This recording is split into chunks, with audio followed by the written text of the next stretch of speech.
Terry Moore is one of the notable pitchers that we had in minor baseball, junior baseball, and senior ball here in Winnipeg. Well known for his curveball, his fastball, and a very good performer at that.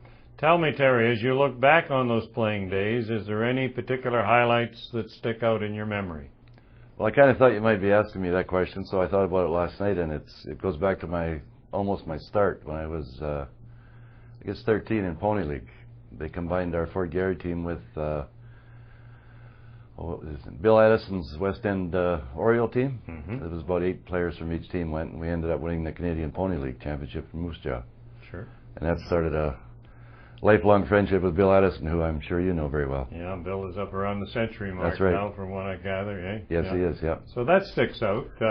Anything at the junior or senior levels? Or? Well, we won, probably, I don't know, I can't even remember how many Manitoba championships we won. And actually, I won another highlight I thought was St. Agath, because our Transcona team, I think it folded that one year. Then I got talking to the fellows from St. Agath one day over a beer, and they decided they wouldn't mind having a team. So I got a bunch of guys together, and we actually built the diamond out there for the team, and we had 4 or 5 pretty good years out there, and we got to a few provincials, I believe.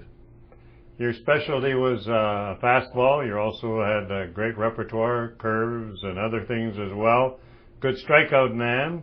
As a matter of fact, at one point they credited you with pitching a 21 strikeout game in a 7-inning ball game. So that must have been nearly a perfect game. Well, it would have been a perfect game except for the dozen people I probably walked or hit along the way. You remember striking out a lot of people in... Well, yeah, I think I'm over my, no, I wouldn't call it a career, over my time playing in Manitoba, probably averaged 2 strikeouts an inning, I would think, pretty close. Those 2 semi-pro years out west in Saskatchewan, that caliber of ball was renowned as being pretty good. It was very good ball. Each team was allowed, I think, 3 or 4 imports, and they were usually pretty good college ball players that came up, and it was very good ball, yeah. Terry, did you have aspirations for pro ball along the way? Well, I did, but I didn't. But then when the old goalies under Terry Hind were here, he had me out throwing the ball on the sidelines there with Fred Koenig, I think was the coach then. And I ended up signing with the Cardinals and ended up playing in Brunswick, Georgia one summer. Sure. And that was, it wasn't really my thing, pro ball. Your cup of tea? No, I came back to Winnipeg, and I enjoyed more playing with my friends than I did all over the U.S. So. Did you coach after your playing days were over? I was the playing coach at St. Agath with that senior team, and then I think during that same time I ended up getting involved in coaching boys bantam team from Port Richmond.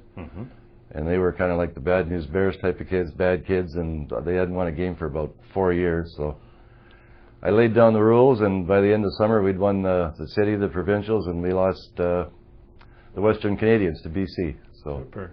Another highlight, eh? Yes, that was good. It was good teaching the kids a little bit of the stuff you learned along the way. You bet. Tell me, have you followed baseball since your playing and coaching days were over locally?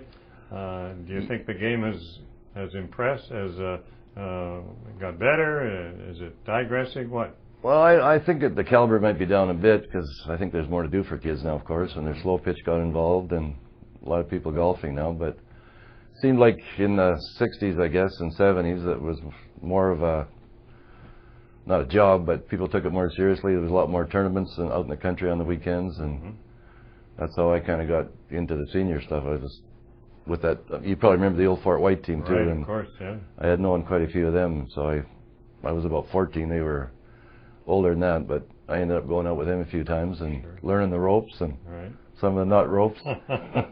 Any idols? Any special teams that you had in your heart as a youngster? Well, after I signed with the Cardinals, I kind of followed them for a while, but I'm a Cubby fan and waiting for them to win it one of these years. Yeah, that's right. Yeah. Tell me, what does it mean to be a member of the Baseball Hall of Fame? Well, it means a lot to me. I mean, you recognize for what you do. You think you play all these years and no one notices, but obviously someone did, and it's very appreciative to be in it. To be recognized by your peers is always something special. Yes, it is, yeah. So you have fond memories, no regrets? No regrets, just a lot of aches and pains now in the old days, but they're worth it. Terry Moore, a member of the Manitoba Baseball Hall of Fame, and his reflections. Thank you, Bob.